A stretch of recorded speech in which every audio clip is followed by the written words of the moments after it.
राधे राधे आप सभी को। मैं नम्रता आप सभी का हार्दिक स्वागत करती हूँ अपने चैनल पे।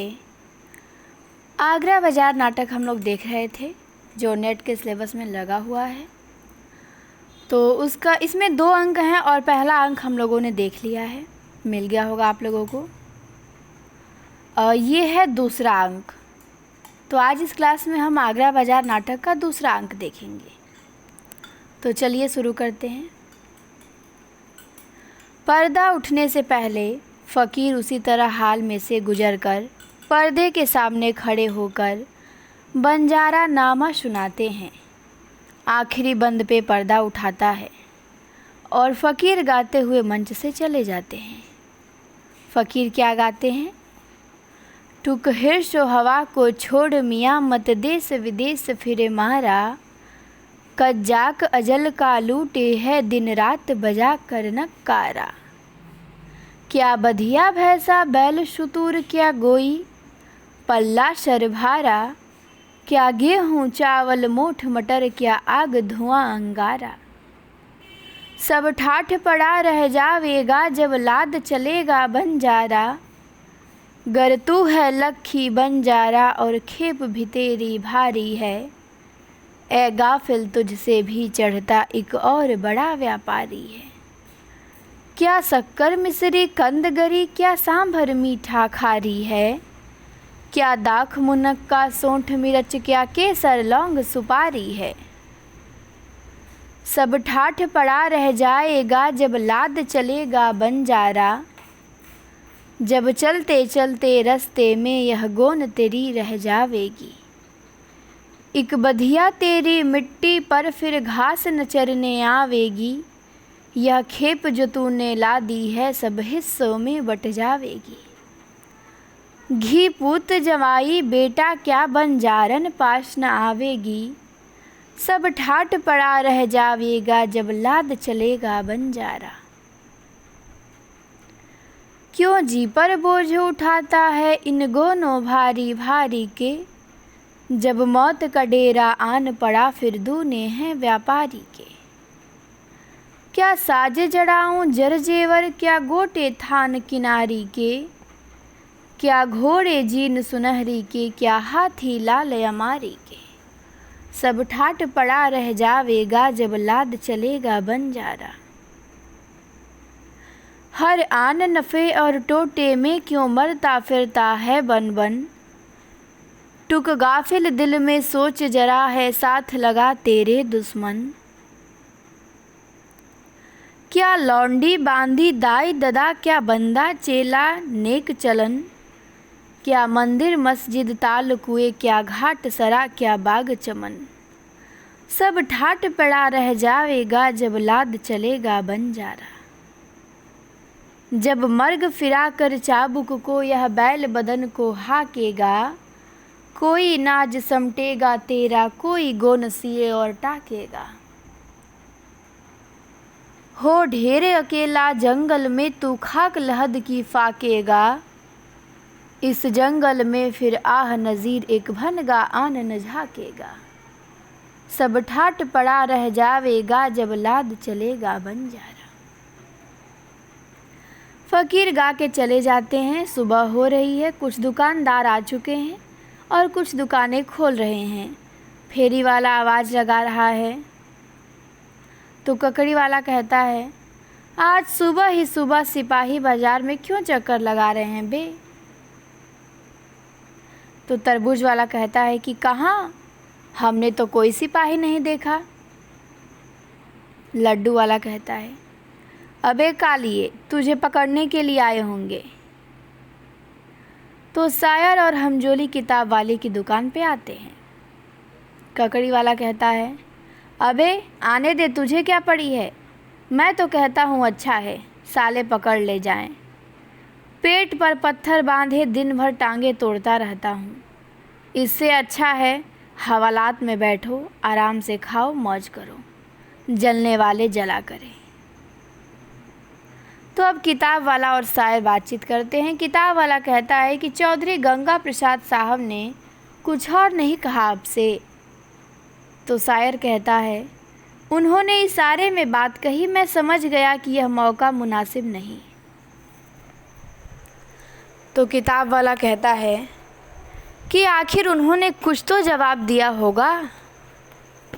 शायर कहता है, मैंने अर्ज़ किया ना, मैंने उनसे दीवान की इशाअत के सिलसिले में आपका जिक्र छेड़ा ही था कि उन्होंने फ़ौरन मेरी बात काट कर कहा कि वह खुद आपसे मिलकर पहले कुछ पुराने मामलात पर गुफ्तगू कर लें, फिर किसी नई किताब के मुतालिक गौर करेंगे। किताब वाला कहता है, आपने मेरा जिक्र ही क्यों किया? शायर कहता है, और क्या करता? किताब वाला कहता है, अरे साहब, मैं उनका मुद्दत से कर्जदार हूँ, इसीलिए तो मैंने आपसे कहा था कि अपनी किताब का आप खुद जिक्र छेड़िए। पतंग वाला तोते का पिंजरा हाथ में लिए गुनगुनाता हुआ आता है और दुकान खोलता है। पतंग वाला कहता है, कुछ वार पैरते हैं, कुछ पार पैरते हैं, इस आगरे में क्या क्या ऐ यार पैरते हैं। मुबारक हो रामू, सुना है तेरे लड़का हुआ है और खूब ढोलक बजी। बर्तन वाला कहता है, अरे भैया, तुम कहाँ चले गए थे? पतंग वाला कहता है, मैं गया था मियाँ नज़ीर के साथ तैराकी का मेला देखने। वापस आता हूँ तो क्या देखता हूँ कि दुकान पे जुर्माना हो गया है। अम्मा यार, यहाँ बैठे बिठाए अच्छी चपत पड़ी। बर्तन वाला कहता है, तुम कह देना कि मेरी दुकान तो बंद थी, गवाह मौजूद है, मैं गवाही दे दूँगा। तो पतंग वाला कहता है कि कौन सुनता है तुम्हारी दाद फरियाद। तो तभी तज़किरा नवीश किताब वाले की दुकान पे आता है। पतंग वाला कहता है कि यहाँ आए देखिए, दाढ़ी लगाए सनकी सी। फिर दोनों हंसने लगते हैं। बर्तन वाला पतंग वाले के पास बर्फ़ी लेके आता है। कहता है, लो बर्फ़ी खाओ, लो खाओ थोड़ी सी, बहुत मीठी है। लब चिपकते हैं, तोता साथ लेकर तैरने गए थे क्या? पतंग वाला कहता है, पिंजरा हाथ में उठाए दरिया पार करता हूँ, क्या समझते हो? उफ़, जमुना के अंदर छतरी से लेकर बरजे, खूनी और दारा के चबूतरे तक, बल्कि उससे भी आगे आदमी छकाछक भरे हुए थे। हर तरफ लोगों के सर ही सर। मालूम होता था तरबूज तैर रहे हैं। थाली छोड़ो तो सरों पर जाए। पर यार गजब करते हैं अपने आगरे वाले भी। यार लोग हुक्का पीते दरिया पार करते हैं, भाई हद हो गई है। किताब वाला कहता है, सुन लिया हुजूर आपने, मियाँ नज़ीर दरिया किनारे नी मुरिया परियों का तमाशा देखने गए थे। पीरी में भी वही आलम है। तज़किरा नवीश कहता है, बुढ़ापा इंसान का मिजाज तो नहीं बदल देता, पुरानी आदतें हैं कैसे छूटेंगी। जोर था तो खुद तैरते थे, अब अगले ज़माने की याद और उन यादों की हसरत लिए जमुना किनारे खींचे चले जाते हैं कि जो कुछ नहीं कर सकते वो दूसरों को करता देखकर हविस पूरी कर लें। हमजोली कहता है, साहब लेकिन यह तैराकी का मेला होता है बड़ा काफिर, और यहाँ बहार आगरे ही में है। कितना हसीन, कितना शायराना मंजर होता है। सच पूछिए तो जी मेरा भी बहुत चाहता है कि शिरकत भी करूं और ऐसे हसीन मौजू पर शेर भी कहूं। बस यह समझ में नहीं आता कि क्यों कर। शायर कहता है, बस इस तरह कहना शुरू कर दीजिए। क्या? कुछ वार पैरते हैं, कुछ पार पैरते हैं, इस आगरे में क्या क्या ए यार पैरते हैं। फिर सब हंसने लगते हैं। हमजोली कहता है, इस मौजू पर सही मानों में भी तो शेर कहा जा सकता है। शायर कहता है, तैराकी पे? तो हमजोली कहता है, क्यों नहीं। शायर कहता है, वह क्यों कर? तो हमजोली कहता है कि यही अगर समझ में आ जाता तो कह ना देता शेर। शायर कहता है जिस मौजू पर आप शेर नहीं कह सकते उसे शायराना मौजू ठहराना क्या मानी। हमजोली कहता है मैंने तो सिर्फ इतना कहा कि जी चाहता है, यह तो नहीं कहा कि इस पर शेर कहना आसान या मुमकिन है। शायर कहता है जिस मौजू पर शेर कहना मुमकिन ना हो उस पर शेर कहने की ख्वाहिश कहाँ की अक्लमंदी है।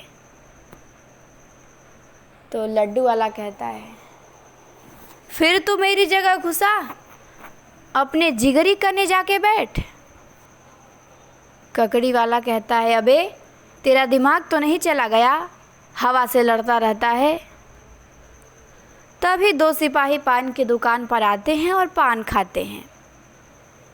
तरबूज वाला कहता है फिर से झगड़ा मत शुरू कर देना भैया, नहीं तो टोकरी में फल का एक दाना न बचेगा, न सर पे एक बाल। और उसी तरफ से एक लड़का हामिद आता है और पतंग की दुकान पे आता है। हामिद कहता है कल कहाँ गायब हो गए थे। पतंग वाला कहता है साहब जरा तैराकी का मेला देखने चले गए थे। हामिद कहता है हम यह समझें बस अब पतंग वतंग बेचना छोड़ दिया आपने। तो पतंग वाला कहता है भला पतंगबाजी और पतंग फरोशी हमसे छूट जाए। अजी तौबा कीजिए, कहिए आपको कौन सी पतंग चाहिए। हर रंग, हर नौ, हर मजाक, हर बहार की पतंगें मौजूद हैं। हुजूर कौन सी पतंग लीजिएगा। दोधरिया, गिलहरिया, पहाड़िया, दोपाज, ललपारा, घायल, लंगोटिया, चांद तारा, बगुला, दोपन्ना, खरबुजिया, पेंदीपान, दोकोनिया, कलसरा, ककड़ी, चौघड़ा, बाजरा, कचकुला, चमचका, तुकल, झंझाव, मांगदार। कौन सी आपको पतंग चाहिए। तो हामिद कहता है बस भाई बस, नाम तक नहीं सुने इन पतंगों के अपनी ज़िंदगी में। तो पतंग वाला कहता है फिर क्या पतंग उड़ाते हैं आप। तो हामिद कहता है कि उड़ा लेते हैं थोड़ी बहुत, आप तो हमें सीधा साधा दोधरिया दे दीजिए। पतंग वाला कहता है लीजिए दोधरिया। हामिद कहता है दाम कितना है। पतंग वाला कहता है 25 कौड़ी। और हामिद कहता है यह लीजिए, और फिर पतंग लेके बाहर चला जाता है। तब तक किताब वाला हामिद से कहता है ऐ मियाँ ज़रा इधर आना। लड़का चला जाता है और मौलवी साहब लपकते हैं। तो किताब वाला कहता है कि ज़रा बात सुनना मियाँ। मौलवी साहब दुकान पे वापस आ जाते हैं। कुछ देर बाद हामिद भी आता है। तो किताब वाला कहता है कि बैठो। मौलवी साहब हाथ से अपने पास बैठने का इशारा करते हैं। लड़का उनसे दूर हट के बैठता है। किताब वाला कहता है हामिद नाम है ना तुम्हारा। तो हामिद कहता है कि जी। किताब वाला तज़किरा नवीस से कहता है मौलाना ज़रा इस लड़के के मुंह से उस्तादों का कलाम सुनिए, जैसी शक्ल पाई है बेखुदा वैसी ही आवाज़। तो तज़किरा नवीस कहता है माशाल्लाह। हामिद कहता है क्या सुनाऊं मौलाना। किताब वाला कहता है तुम्हें तो उस्तादों के पूरे पूरे दीवान हिफ्ज़ हैं, हमसे क्या पूछते हो, अपनी मर्ज़ी से सुनाओ। तज़किरा नवीस कहता है हाँ मियाँ। हामिद कहता है कि एक गज़ल सुनाता हूँ, और बड़े सुरीले ढंग से गाता है। दुकानदार अपनी दुकानें छोड़ के पास आ जाते हैं। राहगीर रुक जाते हैं। क्या गाता है। कासिद तू मेरा नाम न लीजो न व लेकिन, कहना कोई मरता है तेरा चाहने वाला, जैसा कि वह हो मुझसे खपा रूठ चला था। अल्लाह ने क्यों जब ही मुझे मार न डाला, शायद वही बंठन के चला है कहीं घर से। है यह तो उसी चांद सी सूरत का उजाला, शहर में मेरे हाल पे कोई भी न रोया, गर फूट के रोया तो मेरे पाँव का छाला। औरों को जो गिरते हुए देखा तो लिया थाम, हम गिर भी पड़े तो भी न जालिम ने संभाला। हम तुझसे इसी रोज़ को रोते थे नज़ीर आह, क्यों तूने पढ़ा इसको मोहब्बत का रिसाला। शायर बड़े ताज्जुब से कहता है, यह तो मियाँ नज़ीर की गज़ल है। तो हमजोली कहता है, भाई क्या कहने हैं, हमें मियाँ नज़ीर के इस कलाम की खबर न थी। किताब वाला कहता है, मियाँ अगर आदमी ज़िंदगी भर मश्क करता रहे तो एक आध शेर हर किसी के हाँ निकल जाएगा। इसमें ताज्जुब की क्या बात है? हाँ मियाँ कुछ और सुनाओ। तो हमजोली कहता है कि पर साहब उस्तादों की ज़मीन की गज़ल है। किताब वाला कहता है, उस्तादों की ज़मीन पे हल चलाने वाले घटिया शायर बहुत मिलते हैं। हमजोली कहता है, लेकिन साहब इसमें कोई शक नहीं कि गज़ल का रंग बहुत सुस्ता और मज़ा हुआ है। तज़किरा नवीस कहता है, सुनिए मीर इस ज़मीन में कहते हैं, देखे हैं मुझे दिदे पुरखश्म से वह मीर, मेरे ही नसीबों में था यह जहर का प्याला। और यह शेर भी मुलाहज़ा फरमाए, छाला का काफ़िया बांधा है हा हा। गुज़रे हैं लहू व सरे हर खार से, अब तक जिस दस्त में फूटा है मेरे पाँव का छाला। उस्ताद यो कहते हैं। शायर कहता है, बेशक इस काफ़िए में इंसा का शेर भी खूब है। फरमाते हैं, इतना तो फिरा वादिये बहशत में कि मेरे, है पाए नज़र में भी पड़ा अश्क का छाला। हमजोली कहता है, लेकिन साहब नज़ीर का शेर भी अपनी जगह लुत्फ़ से खाली नहीं की।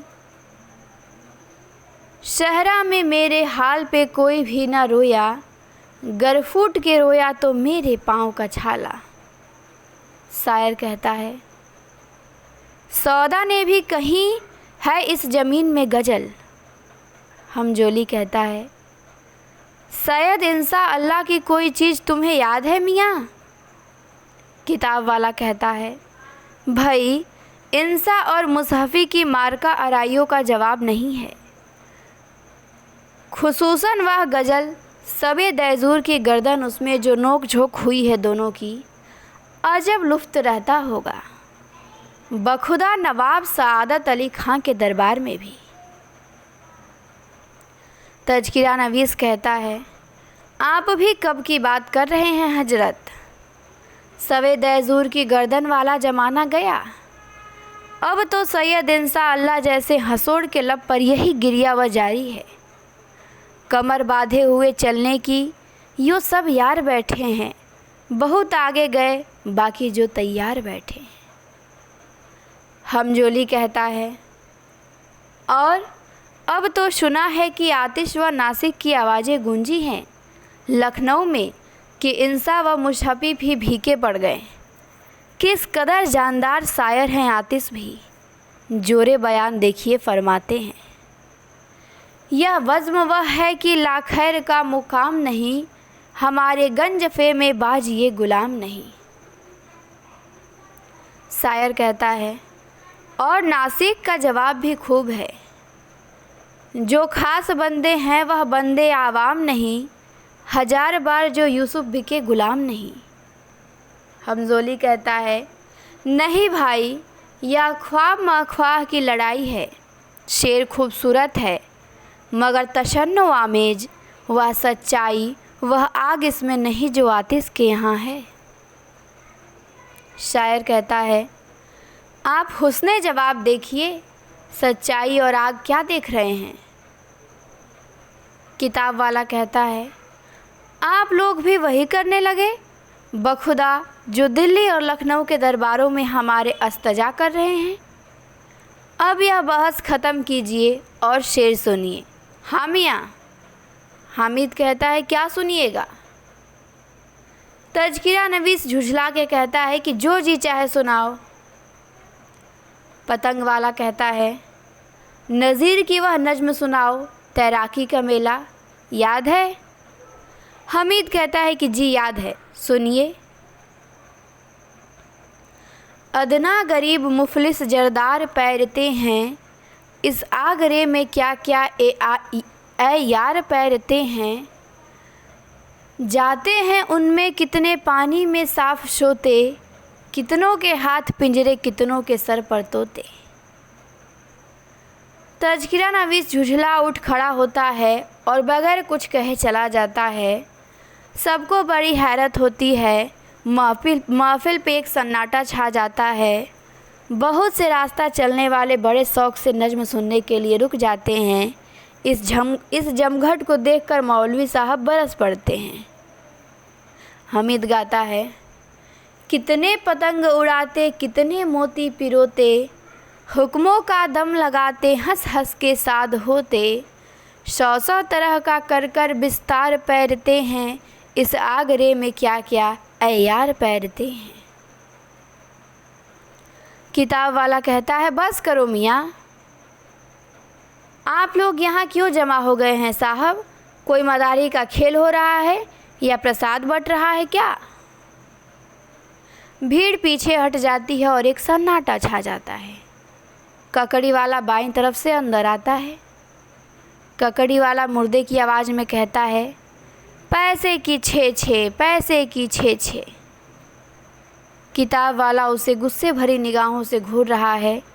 ककड़ी वाला जो अब तक अनजान था, मौलवी साहब की निगाहों को देखकर अचानक चुप हो जाता है और भागकर दाएं कोने में दुबक जाता है। पतंग वाला जो भीड़ में सबसे आगे था, किताब वाले की दुकान की तरफ बढ़ता है। पतंग वाला कहता है, इधर आना मियाँ। लड़के का हाथ पकड़कर अपनी दुकान की तरफ ले जाता है।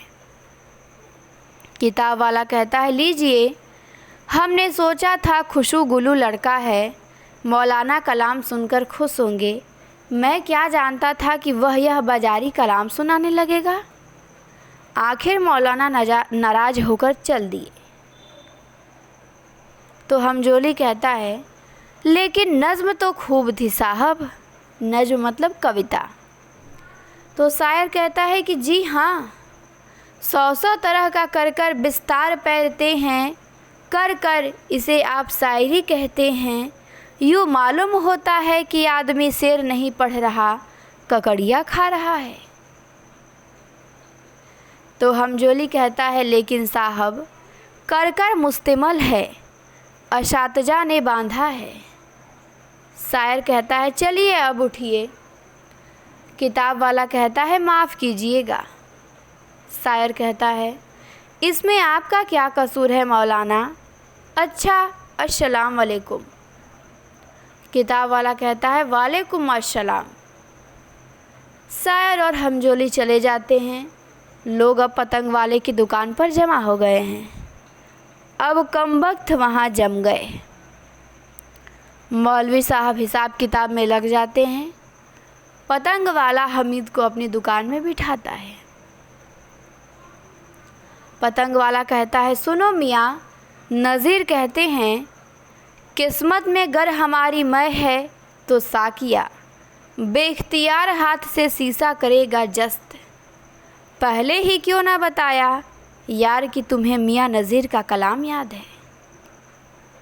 हामिद कहता है, मैं पतंग खरीदने आया था साहब, शेर सुनाने की गरज से तो आया नहीं था। पतंग वाला कहता है, अरे यार, मगर यह तो जानते हो कितनी पुरानी याद अल्लाह है हमारी मियाँ नज़ीर से।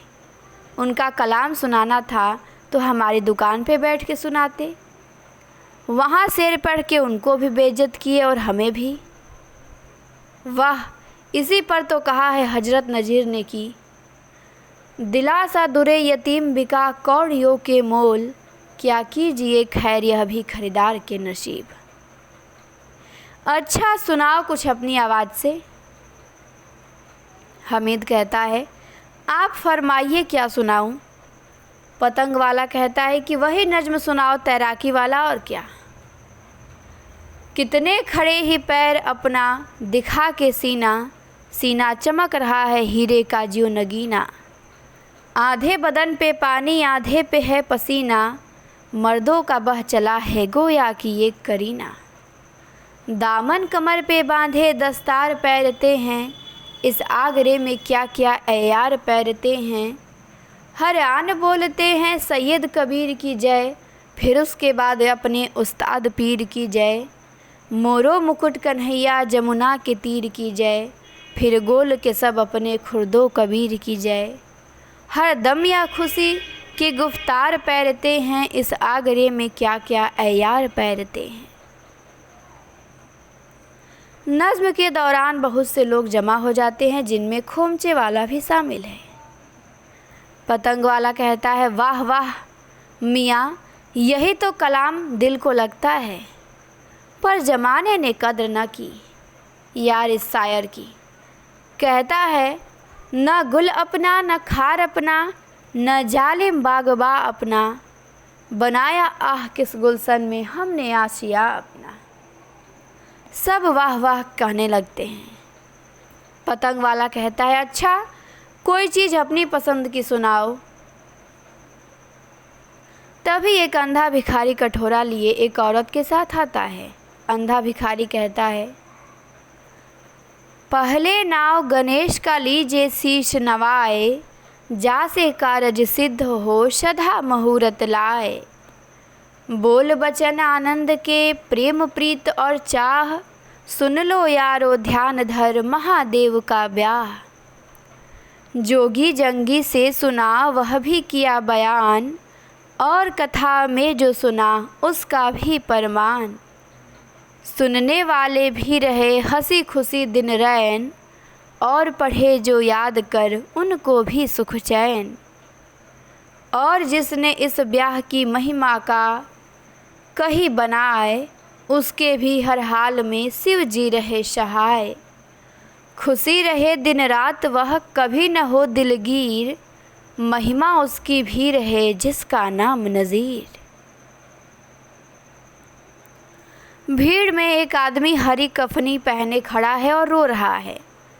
पतंग वाला उसे पहचान के उसकी तरफ लपकता है।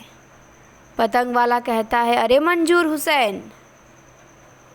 मंजूर हुसैन मुँह फेर लेता है और कहता है, पतंग वाला, यह क्या हुलिया बना रखा है मियाँ, क्या हाल है?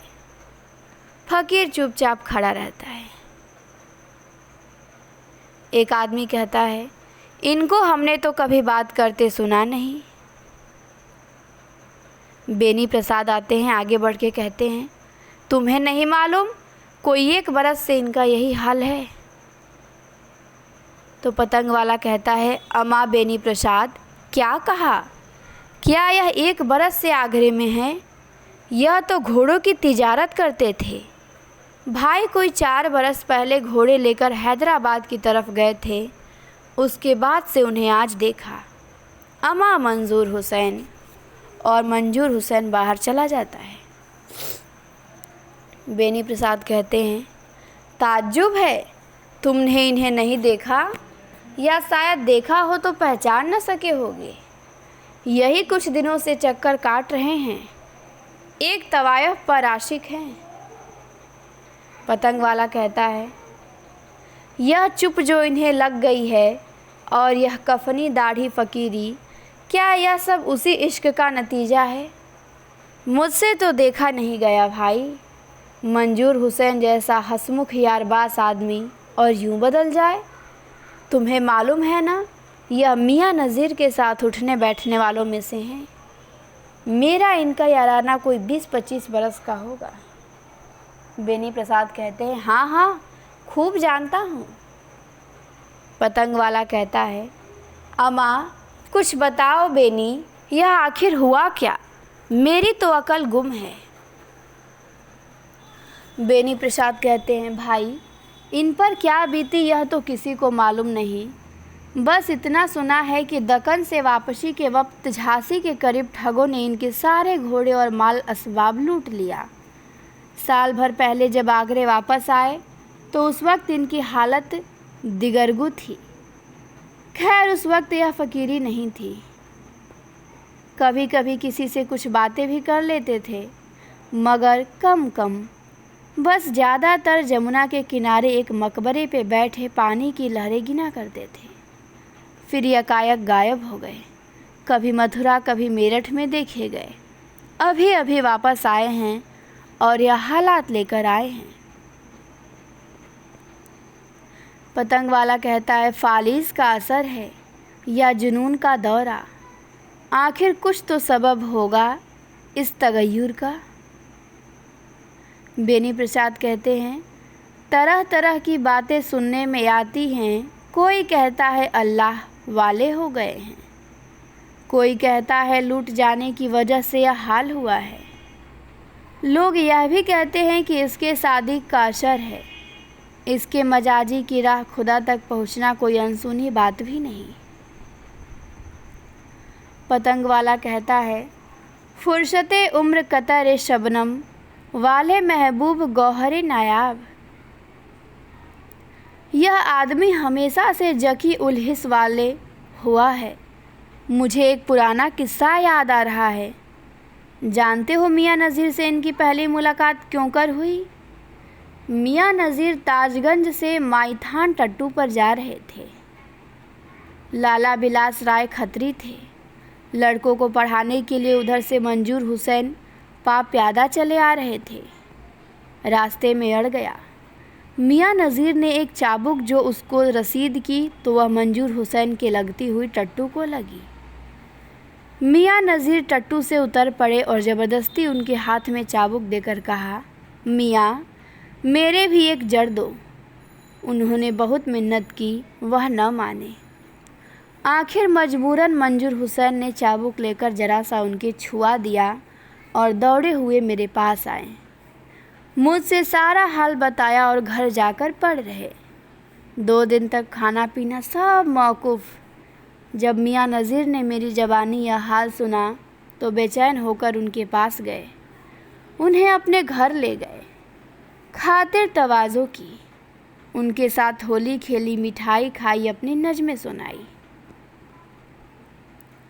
बस उसी दिन से यह मियाँ नज़ीर के और भी गिरविदा हुए। फिर ऐसे कि रोज़ का आना जाना रहता था। बेनी प्रसाद कहते हैं, क्या ज़माने के इनकलाबात हैं। पतंग वाला कहता है, छोड़ सब कामों को गाफिल, भंग पी और डंड पेल। होली गाने वाले कहते हैं, आते हैं तो वो गाने गाते हैं अपने। होली नाच रंगीली परियों का, बैठे हो गुलरू रंग भरे, कुछ भीगी ताने होली की, कुछ नाज़ो अदा के ढंग भरे। दिल भूले देख बहारों को और कानों में आहंग भरे, कुछ तबले खड़ के रंग भरे, कुछ ऐसे के दम्ब मुहचंग भरे। कुछ घुघरू ताल छनकते हो तब देख बहारे होली की, गुलजार खिले हो परियों के और मजलिस की तैयारी हो।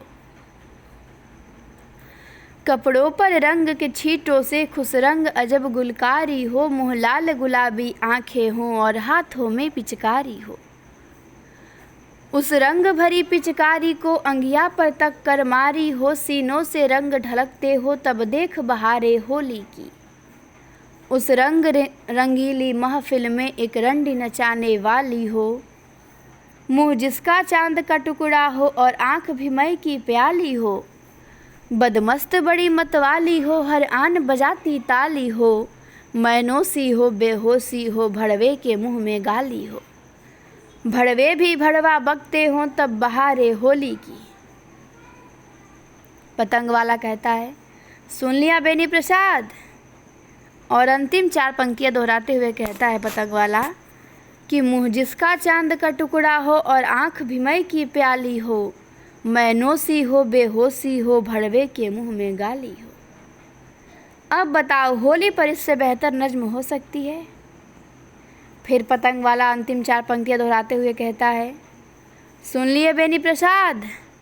अब बताओ होली के मौजू पर इससे बेहतर नज़्म हो सकती है? ये शनाएं व बदाएं, ये तस्बीहें, इस्तारे, तलमीह यानी शेर व शायरी और इल्म अदब में जिस हुस्न बयान कहते हैं, यह सब क्या है? सुनो एक दाना एराज की बात सुनो और हमेशा के लिए पल्लू से बांध लो। किसी पाए के मुअल्लिम ने अपने एक शागिर्द को इल्म बयान बड़ी मेहनत से पढ़ाया। जब लड़का पढ़ लिख कर फारिग हुआ तो उस्ताद ने कहा, अब जाओ बाज़ारों और गलियों में घूम फिर कर लोगों की बातें सुनो और पता लगाओ कि इन बातों का इल्म बयान से क्या रिश्ता है।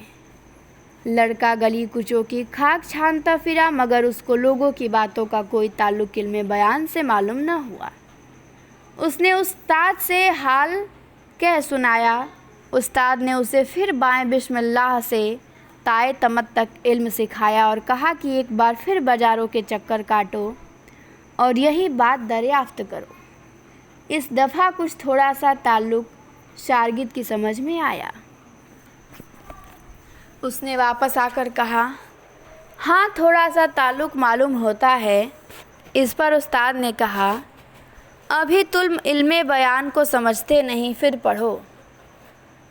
शुरू से आखिर तक एक बार फिर सब कुछ पढ़ चुकने के बाद शागिर्द क्या देखता है कि किसी शख्स की कोई बात ऐसी नहीं जिसका ताल्लुक इल्मे बयान से हो। कुछ समझे? बेनी प्रसाद कहते हैं, भाई शेर व शायरी का यह मेयार बहुत बुलंद है। पतंग वाला कहता है, कुछ और सुनाओ यार। हमीद कहता है, क्या सुनाऊं?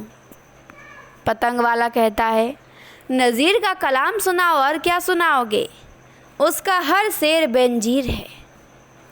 हमीद कहता है, मियाँ नज़ीर ने तो खुद अपने कलम से अपनी तस्वीर खींच दी है, अगर इजाज़त हो तो। पतंग वाला कहता है, इजाज़त? मियाँ तुम शेर व शायरी का कारोबार करने वालों की दुकान पर नहीं बैठे हो, शेर व शायरी पे जान देने वाले के पास बैठे हो। सुनाओ और खुले बंदो सुनाओ। हमीद कहता है, कहते हैं जिसको नज़ीर, सुनिए टुक उसका बयां। था वह मुअल्लिम गरीब, बुज़दिल व तर्शिंदा जां। सुस्त रविश पस्ता कद, सांवला हिंदी नज़ाद। तन भी कुछ ऐसा ही था कद के मुआफिक मियाँ। माथे पे एक खाल था, छोटा सा मस्से के तौर था। वह पड़ा आँख ऊपर अबरुओं के दरमियाँ वज़। सुबुक उसकी थी तिस पे न रखता था शीश। मूछें थी और कानों पर पट्टे थे पंबा सा। पीरी में जिस तरह उसको दिल अफसुदी, वैसी ही रही थी उन दिनों जिन दिनों वो था जवां। फजल ने अल्लाह के उसको दिया उम्र भर, इज्जतो हुर्मत के साथ पारचा उवाबो ना। सब कहने लगते हैं, वाह वाह वाह वाह, क्या इनकी सारी है। मियाँ नज़ीर की नवासी उछलती कूदती गुनगुनाती हुई आती है। नवासी जो मियाँ नज़ीर की नातिन है, वो तब तक उछलती कूदती हुई आ जाती है। नवासी कहते हैं, क्या क्या कहूँ मैं किशन कहती है, क्या क्या कहूँ मैं किशन कन्हैया का बालपन। पतंग वाला कहता है, अरे बिटिया। तो नवासी कहता है, अभी आई।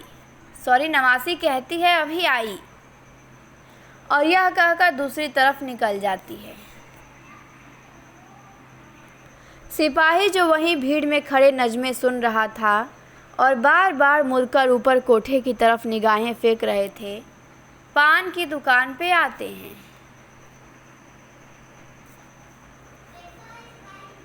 पहला सिपाही कहता है, ज़रा 2 पान लगा देना भाई। दूसरे सिपाही से कहता है कि दिन चढ़ आया है, पर यहाँ माई का लाल ऐसा चिपका है कि निकलने का नाम नहीं लेता। दूसरा सिपाही कहता है, वहाँ है भी या गायब हो गया? पहला सिपाही कहता है, मालूम नहीं।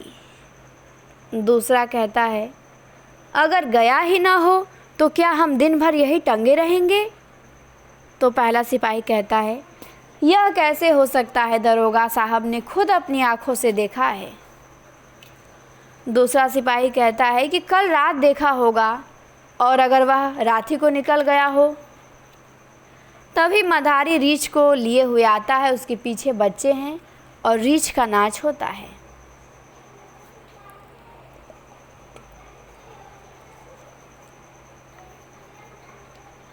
मदारी कहता है, कल राह में जाते जो मिला रीछ का बच्चा, ले आए वही हम भी उठा रीछ का बच्चा। 100 नेमते खा खा के पला रीछ का बच्चा, जिस वक्त बड़ा हुआ रीछ हुआ रीछ का बच्चा। जब भी हम चले साथ चला रीछ का बच्चा।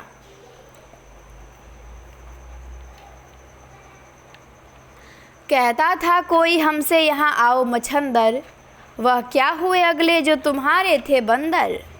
हम उनसे या कहते हैं यह पेशा है कलंदर, हाँ छोड़ दिया बाबा उन्हें जंगले के अंदर। जिस दिन से खुदा ने यह दिया रीछ का बच्चा, इन दावों में पेचों में भी कुश्ती में हुई देर। यूँ पड़ते रुपए पैसे की आंधी में गोया बेर, सब नगद हुए आके 1.25 लाख रुपए ढेर। जो कहता था हर एक से इसी तरह मुँह फेर। यारो तो लड़ा देखो जरा रीछ का बच्चा, जिस दिन से नज़ीर अपने तो उस्ताद यही हैं। जाते हैं जिधर को उधर इरशाद यही हैं, सब कहते हैं वो साहिबे इजाद यही हैं। क्या देखते हो तुम खड़े उस्ताद यही हैं, कल चौक में था जिनका लड़ा रीछ का बच्चा। मदारी चला जाता है, नज़ीर की नवासी एक खिलौना नज़र आती है। पतंग वाला उसकी तरफ बढ़ता है और खींचकर अपनी दुकान पर लाता है। पतंग वाला गाते हुए कहता है, मोहन मेरे आए ललन मेरे आए। नवासी खिलौना दिखाते हुए कहती है कि मैं यह लेने आई थी। पतंग वाला कहता है, नाना से पैसे जट लिए होंगे क्यों? नवासी कहती है, नहीं तो। पतंग वाला कहता है, फिर क्या मुफ्त हाथ आ गया खिलौना? नवासी कहती है, घर में पड़े थे। पतंग वाला कहता है, घर में क्या पड़े थे? नवासी कहती है, मैं बताऊं, हमारे नाना पैसों को हाथ नहीं लगाते। जैसे अम्मा कहती है ना कि गंदी चीज़ को हाथ नहीं लगाना चाहिए, वैसे ही नाना ने पैसों को रुमाल में बांध के कोने में फेंक दिया। तो पतंग वाला कहता है कि उन्होंने फेंक दिया और तुमने उठा लिया। तो नवासी कहती है कि सब थोड़े ही, और उछल के भाग जाती है। पतंग वाला हंसने लगता है। फिर पतंग वाला बेनी प्रसाद से कहता है, गर मर्द है तू आशिक कौड़ी न रख कफन को। हाल ही का वाक़या है, रुपयों की थैली लिए नवाब शहादत। अली खां के पास से आदमी आया, रात भर रुपए घर में पड़ा रहा और रुपए की वजह से मियाँ नज़ीर को नींद न आई। सुबह को जवाब में कहला भेजा कि ज़रा से ताल्लुक़ से तो यह हाल है, अगर ज़िंदगी भर का साथ हो गया तो न जाने क्या होगा। बुलावे बहुत आए पर मेरा यार आगर से न टला। हर बार यह कहकर टाल गया कि मैं माशे भर का कलम चलाने वाला। मेरी क्या मजाल, बस यहीं बैठे बैठे सारी दुनिया देख ली। कहते हैं सब किताबों के खुल गए मानी, जब से देखी नज़ीर दिल की किताब। इशारा किताब वाले की तरफ था। किताब वाला मुंह झुझला कर रह जाता है। ककड़ी वाला कहता है, मियाँ कहाँ रहते हैं यह हजरत नज़ीर? पतंग वाला कहता है, क्यों, क्या बात है? तो ककड़ी वाला कहता है कि वह बात यह है कि ऐसे ही। पतंग वाला कहता है, आखिर? ककड़ी वाला कहता है, मैं अपनी ककड़ी पर 2-4 शेर लिखवाता उनसे। पतंग वाला कहा लगा के कहता है, यह आपको खूब सूझी। इस काम के लिए मियाँ नज़ीर से बेहतर और कौन आदमी मिलेगा। अभी कुछ दिन हुए एक साहब पहुँच गए उनके यहाँ अपने टूटे हुए दिल का दुखड़ा लेकर। किसी महजबीन ने बेवफाई की थी उनके साथ। अपनी दास्तां सुनाई और कहा कि दिल को क्या समझाऊं, किसी पहलू चैन नहीं लेता। हरदम आँखों से उस महल का की तस्वीर जमी रहती है। मियाँ नज़ीर उनके हस्बे हाल एक नज़्म लिख दी। बस उन साहब को मिल गया। अब यह नज़्म गुनगुनाते फिरते हैं और खुश बसुख हैं। ककड़ी वाला कहता है कि रहते कहाँ हैं मियाँ? पतंग वाला कहता है कि बेगम बांदा का महल देखा है? ककड़ी वाला कहता है कि जी नहीं। पतंग वाला कहता है कहाँ के रहने वाले हो? ककड़ी वाला कहता है कि दिल्ली के पास का रहने वाला हूँ।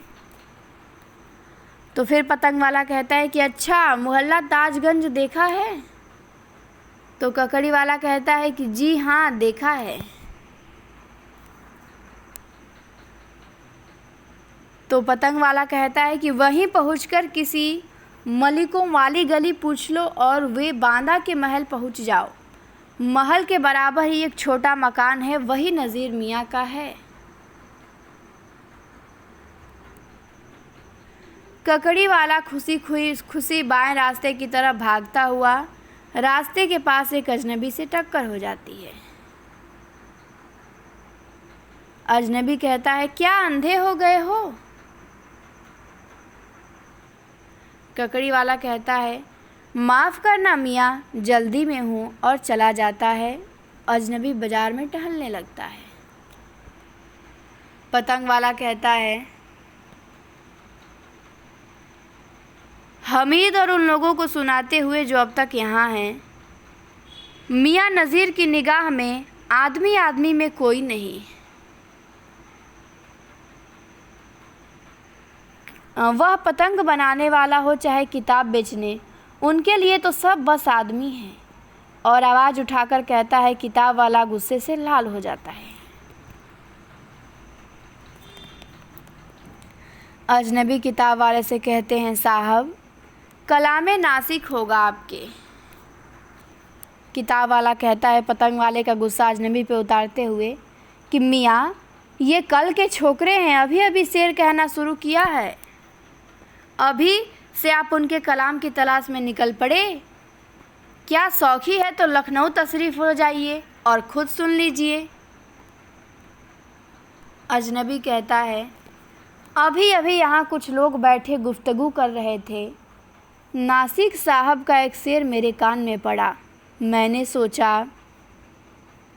किताब वाला कहता है कि मैं अपनी किताबों के इश्तिहार के लिए लोगों का जमा कर रखा है। यह शौक़ और यह जिहालत, सुभान अल्लाह। अजनबी डर के पीछे हट जाता है, लेकिन घूम कर फिर हमला करता है। अजनबी कहता है यह इतने लोग यहाँ क्यों इकट्ठा हो गए हैं साहब? किताब वाला गुस्से से बेकाबू होकर कहता है आप ही की तरह जाहिल हैं, एक जाहिल का कलाम सुनने के लिए जमा हो गए हैं। अजनबी सिर पिटाकर चला जाता है। लोग कहा लगाते हैं। एक से एक चला जाता है। सुबह से दुकान खोल कर बैठे हैं।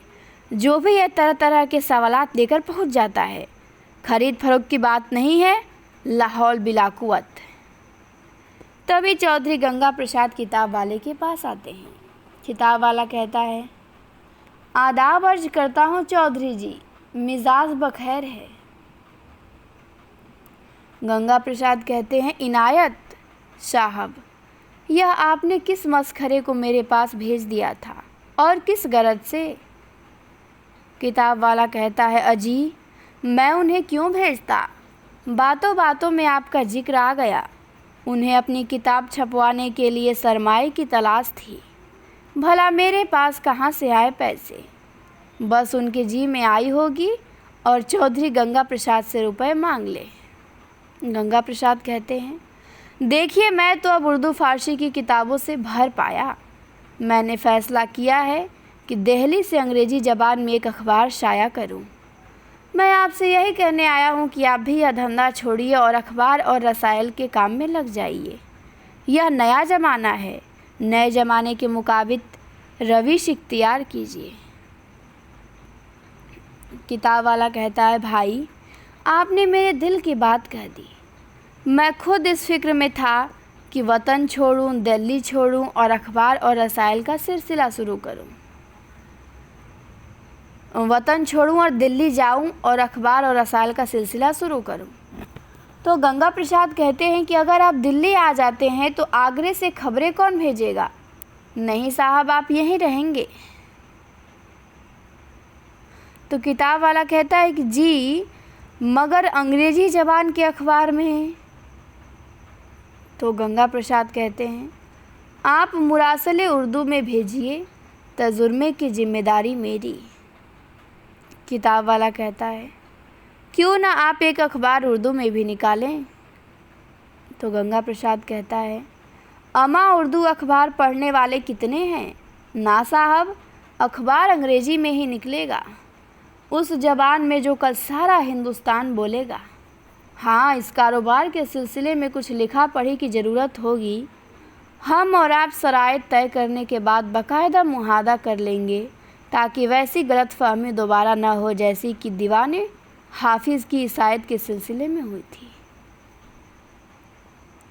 किताब वाला कहता है मैं इस फिक्र में था कि अखबार का काम शुरू करने से पहले मेरे सर पर जो एक भार है उसे हल्का कर लेता। गंगा प्रसाद कहता है वह कौन सा?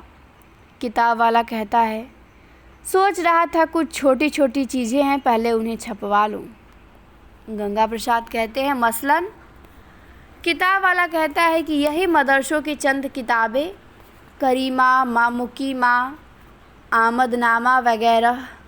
मेरे पास 10 रुपए की भी पूंजी नहीं कि इस काम में लगा सकूं। तो गंगा प्रसाद कहते हैं क्यों दीवाने हाफिज़ की 250 कापियों से कुछ तो वसूल हुआ होगा। किताब वाला कहता है साहब, यह आपको गलत फहमी हुई है। मैंने अपने हिस्से की तमाम कापियाँ अहबाब में तकसीम कर दी, दाम किसी से नहीं लिए। गंगा प्रसाद कहते हैं और मुझे मेरे हिस्से का पैसा देने के बजाय आपने बाकिया 250 कापियाँ बख्श दी। अब मेरा कोई भी दोस्त ऐसा नहीं कि मैं दीवाने हाफिज उसे नज़्र करूं। किताब वाला कहता है मेरी दानिस्त में यही तय हुआ था, नुकसान इस काम में मुझे भी हुआ, मेरी मेहनत जाया गई। अगर आपको इस सिलसिले में कोई गलत फहमी हुई है तो ऐसा कीजिए कि आप अपनी कापियाँ मेरे सुपुर्द कर दीजिए। जैसे जैसे वह निकलती जाएंगी मैं आपको पैसा देते जाऊंगा। गंगा प्रसाद कहते हैं साहब, वह अब क्या निकलेंगी और कौन उन्हें खरीदेगा। खैर छोड़िए इस बहस को, आप अखबार का काम शुरू तो कीजिए। बस इसी काम के ज़रिए आपके पास करीमा, माँ मुकीमा और इसी तरह की अपनी तमाम खुराफात छपवाने के लिए पैसा आ जाएगा। हालांकि मेरी यही राय है कि एक फिजूल काम है, इसमें आपको फिर नुकसान होगा। आप भला नए स्कूल में आमदनामा पढ़ाने वाले आपको कितने मिलेंगे। अच्छा, मैं अब इजाज़त चाहता हूँ, 2-1 दिन में फिर हाजिर हूँगा। आदाब अर्ज। गंगा प्रसाद जाता है। बेनज़ीर के कोठे से सोहदा नीचे उतरता है। सिपाही एक कोने में दुबक जाते हैं। जैसे ही सोहदा सामने आता है लपक कर उसे दबोच लेते हैं। सोहदा कहता है अबे क्या समझ के पकड़ रहा है हराम के। अबे रंडी के कोठे पर जाना कब से इस औंधे शहर में जुर्म करार पाया है बे। पतंग वाला कहता है अम्मा यारो क्या हुआ, किस गुनाह की पदाश में इन्हें धर लिया गया भाई। पहला सिपाही कहता है कल यहाँ फसाद करवाया था। सौदा कहता है अबे किसने फसाद करवाया था और कब करवाया था, कोई गवाह। दूसरा सिपाही कहता है हम यह सब नहीं जानते, हमें यही हुक्म मिला है। पहला सिपाही कहता है अरे चल यार तू अपना काम कर, बकने दे इसे। सौदा कहता है अबे बड़ा नामर्द निकला तेरा दरोगा का बच्चा। हम समझे थे मुकाबला रावण से है, सीता हरण होगा, 2-2 हाथ होंगे। हमें क्या मालूम था कि तुम्हारा शहर जन्नत की चिड़ियों से भरा है। पहला सिपाही कहता है कि यह अदालत नहीं, जो कुछ कहना है वहाँ कहना, बस अब कदम बढ़ाइए। और सौदे के लेकर जाते हैं। पतंग वाला कहता है अम्मा यार यह क्या हुआ। बर्तन वाला कहता है मैं तो यही था, मैंने तो इस आदमी को झगड़े के समय नहीं देखा। लड्डू वाला कहता है, लूट मार के वक्त होश किसे था, शायद रहा हो। बेनी प्रसाद कहता है, जितने लोग लूट खसोट में शरीक थे उन सबको देखा किसने होगा। क्यों रामू, तुम सबको पहचान सकते हो।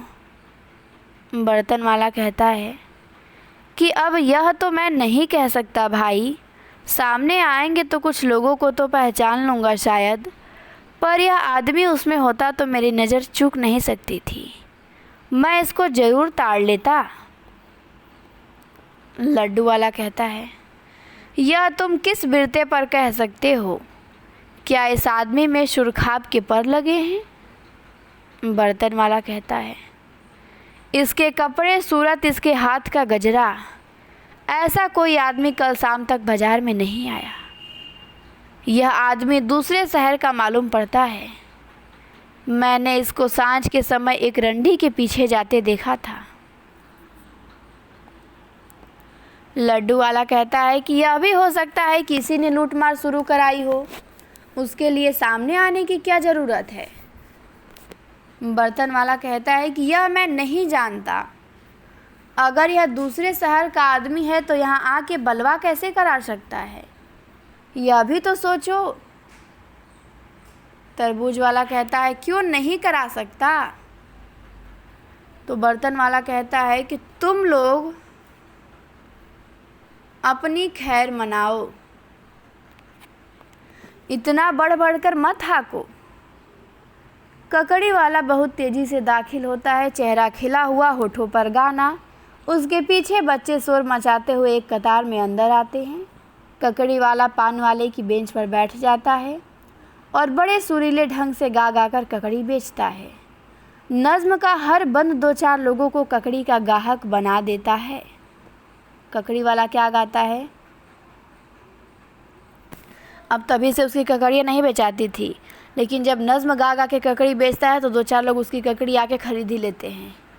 गाता है, क्या प्यारी प्यारी मीठी और पतली पतलिया है, गन्ने की पोरिया है, रेशम की तकलिया है, फरहाद की निगाहें सीरी की हसलिया है, मजनू की सर्द आहें लैला की उंगलियां है। क्या खूब नरमो नाजुक इस आगरे की ककड़ी, और जिसमें खस काफिर इस्कंदरे की ककड़ी। कोई है जर्दी माइल, कोई हरी भरी है, पुखराज मुनई फल है, पन्ने को थरथरी है। टेढ़ी है सो तो चूड़ी वह खीर की हरी है, सीधी है सो वो यारो रांझा की बांसुरी है। क्या खूब नरमो नाजुक इस आगरे की ककड़ी, और जिसमें छूने में बरगे गुल है, खाने में कुरकुरी, गर्मी को मारने की एक तीर की सरी है। आँखों में सुख कलेजे की ठंडक हरी भरी, ककड़ी ना कहिए इसको ककड़ी नहीं परी है। क्या खूब नरमो नाजुक इस आगरे की ककड़ी। तब तक तरबूजा वाला गाता हुआ आता है। वो क्या गाता है, अब तो बाज़ार में बिकते हैं सरासर तरबूज, क्यों ना हो सब्ज जमरूद के बराबर तरबूज। करता है खुश्क कलेजे के तई तर तरबूज, दिल की गर्मी का निकाले यह अक्षर तरबूज। जिस तरफ देखिए से है बेहतर तरबूज। तब तक लड्डू वाला गाता हुआ अंदर आता है। क्या गाता है, हमको तो हैंगे दिल से खुश आए तिल के लड्डू, जीते रहे तो यारो फिर खाए तिल के लड्डू। कूचे गली में हर जा बिकवाए तिल के लड्डू, हमने भी गुड़ मंगा कर बधवाए तिल के लड्डू। ककड़ी वाला, तरबूज वाला, लड्डू वाला नाचते गाते बाहर निकल जाते हैं। दरोगा आता है और सीधा बेंजीर के कोठे पर पहुंचता है। दरोगा कहता है कि बाई जी सोफ्ते में तो हैं। तबलची कहता है, हुजूर तशरीफ़ रखे, मैं अभी इत्तिला करता हूँ। सारंगिया कहता है, सरकार आज बहुत सवेरे तशरीफ़ लाए। दरोगा कहता है, क्यों, मगरिब का वक्त सर पे है। सारंगिया कहता है, बजा फरमाया, बेंजीर आती है। बेंजीर कहती है, आदाब बजा लेती हूँ, आदाब बजा लाती हूँ। आज मालूम होता है घर में दफ्तर में कहीं आपका दिल लगा नहीं। दरोगा कहता है कि घर दफ्तर में कब दिल लगता है, फिर कल आपके। हाँ, यह नया दस्तूर देखा कि जो पहले पहुंच जाए सो पाए।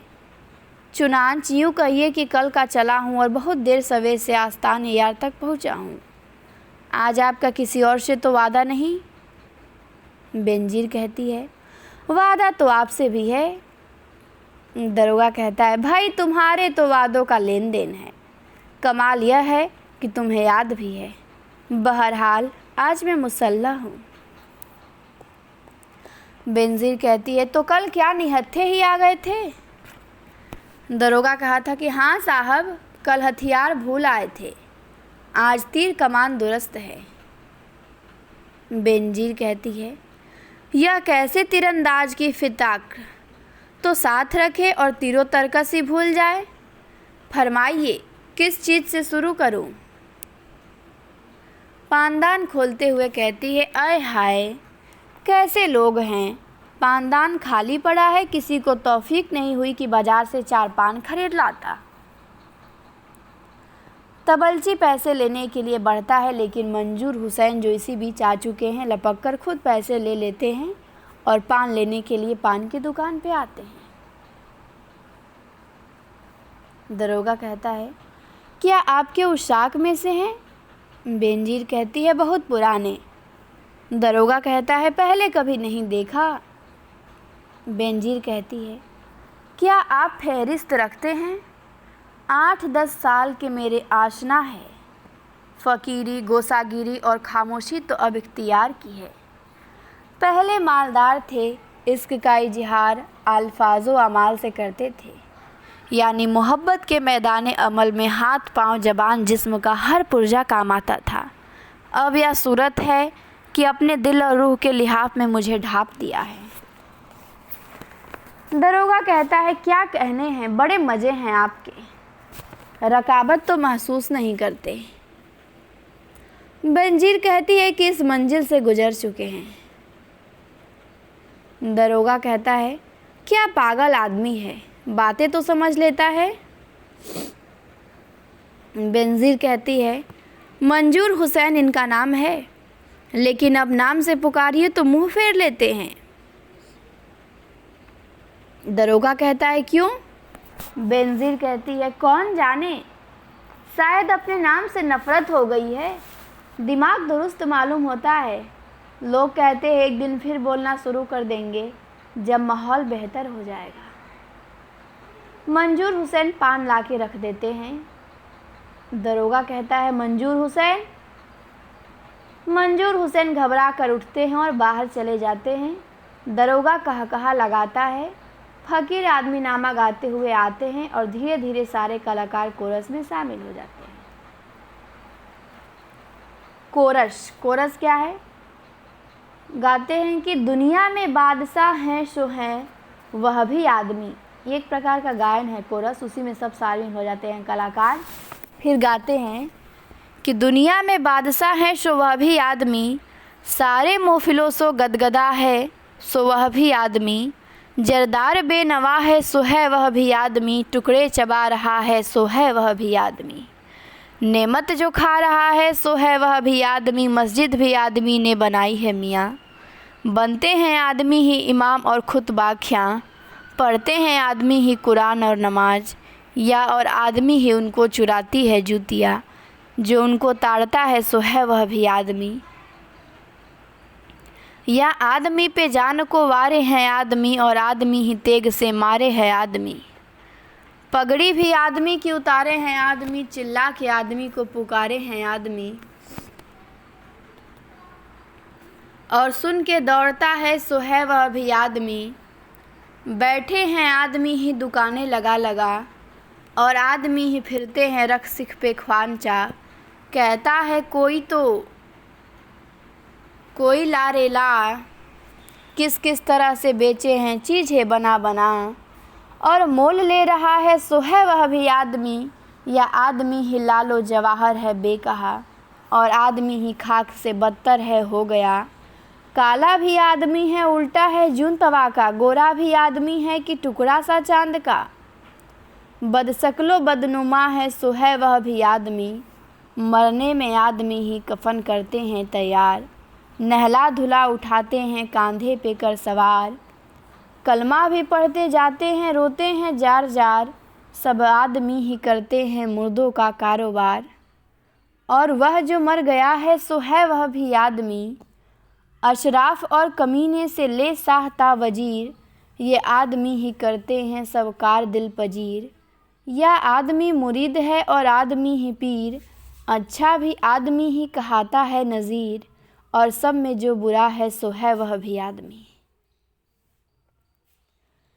गाने वालों की आवाज़ और साजों की ध्वनि अचानक बहुत ऊंची उठती है और बहुत तेज़ी से पर्दा गिर जाता है और ये नाटक यहीं पे समाप्त होता है। ठीक, इसके बाद है लिबास। इसके बाद अब लिबास की बात होती है कि कौन कौन क्या वस्त्र धारण किए रहता है उसको देखेंगे। तो जो फ़कीर है वो कफनी, लंबी टोपी, तहमद, गले में बड़े मोतियों के माले हैं, कानों में बाले हैं, कंधे पे कशकोल, हाथ में कड़े और डंडा है। ये फ़कीर का लिबास है। ककड़ी वाला ऊंची सी धोती पहनता है, मैला सा कुर्ता, सिर पे पगड़ी नुमाई कंगोछा है। तरबूज वाला ऊंची सी धोती, मैला सा कुर्ता, ऊपर एक पुरानी सी मिर्जई, सिर पर एक मैले कपड़े की पगड़ी बांधता है। लड्डू वाला बहुत मैली धोती, मैला कुर्ता, सिर पे काली टोपी मैली सी पहनता है। बर्तन वाला ऊंची सी धोती, आंधी आस्तीन का सलूका, सिर पर पतली सी मैली पगड़ी डाले हुए है। पतंग वाला सलीम शाही जूता पहनता है, चुस्त पजामा, मलमल का फूलदार कुर्ता, कामदार सदरी, पल्लेदार टोपी। मदारी लांग बूट पहनता है, धोती खाकी रंग या मलेशिया की फौजी, कमीज़ पुराने ज़माने का लंबा सा पुराना कोट है और एक हैट पुरानी सी, फिर झोला डंडा डुगडुगी लिए रहता है। बंदर का लिबास कपड़े का बना हुआ है और मास्क पहनता है चेहरे पे। कुतुब फरोज सलीम शाही जूता पहनता है, ऊंचा सा सरई पैजामा, नीचा कुर्ता, मौलियों वाली टोपी, कंधे पे बड़ा सा रुमाल। शायरा नुमा आदमी क्या पहनता है? सलीम शाही जूता पहनता है, चुस्त पैजामा पहनता है, कुर्ता और अंग रखा या अचकन, मखमल की किस्तनुमा टोपी। हमजोली जो है वो सलीम शाही जूता पहनता है, चुस्त पजामा कुर्ता और अंग रखा और दोपल्ली टोपी। तजकिरा नवीस सलीम शाही सादा जूता पहनता है, सरई पजामा, लंबा कुर्ता सदरी, जेबी घड़ी जंजीर के साथ कुतुबनामा, उब्बा इमामा, सुनहरे फ्रेम की छोटे बैजाबी शीशे की ऐनक पहनता है। पतंग का ग्राहक सलीम शाही कामदार जूता पहनता है। ठीक, ये सब इनके ड्रेसों के बारे में बताया गया है कि कौन क्या पहनता है। तो हमारा नाटक ही यहीं पे समाप्त होता है। उम्मीद करते हैं कि आप लोगों को अच्छा लगा होगा। थोड़ा उर्दू के शब्द ज़्यादा थे इसीलिए समझ में कम आया होगा, पर सिलेबस में लगा है तो पढ़ना भी ज़रूरी है। ठीक, तो यहाँ पे नाटक एक समाप्त होता है और हम अगली क्लास में अगला नाटक देखेंगे। क्लास अच्छी लगे तो लाइक शेयर सब्सक्राइब ज़रूर करें। फिर मिलते हैं हम आपसे शीघ्र ही दूसरी क्लास में। क्लास देखने के लिए बहुत बहुत धन्यवाद आप सभी को।